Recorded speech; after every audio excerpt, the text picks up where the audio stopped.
Welcome to online class. I am Mrs. Pandey, teach for Hindi. Continue the chapter. आज हम पाठ 8 का तीसरा भाग पढ़ेंगे, तो चलिए पढ़ते हैं आगे की कहानी।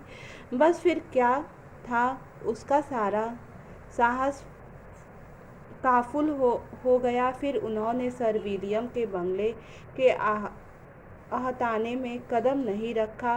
अब क्या किया जाए, खैर कलकत्ता में सही कहीं किसी पंडित मिल जाए तो अच्छा है। यह समझकर सर विलियम ने संस्कृत के प्रधान पंडित नवदीप गए।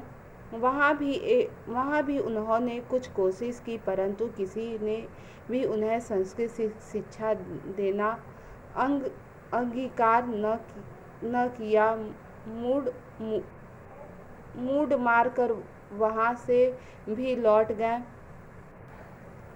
इस असफलता और निराश पर भी सर विलियम जोश ने रगड़ नहीं छोड़ी। पंडित की तलाश में वे बराबर बने ही रहे। अंत में ब्राह्मण तो उन्हें वैद्य जाति का एक संस्कृत ज्ञान ने 100 रुपये महीने पर आपको पढ़ाना मंजूर किया। इस पंडित का नाम था रामलोचन कविभूषण। यह पंडित महाराज संसार में अकेले ही थे, न स्त्री थी न संतति।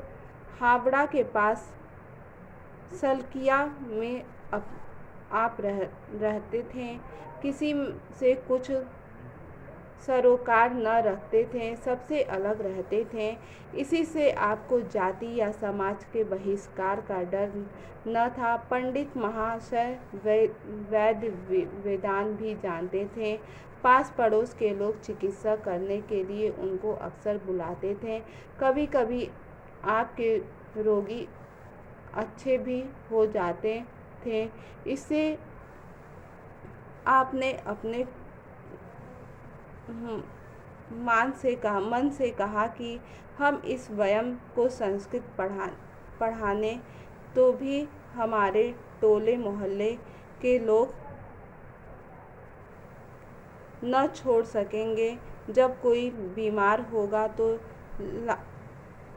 लाचार होकर बुलाना पड़ेगा, क्योंकि और कोई वैद्य यहाँ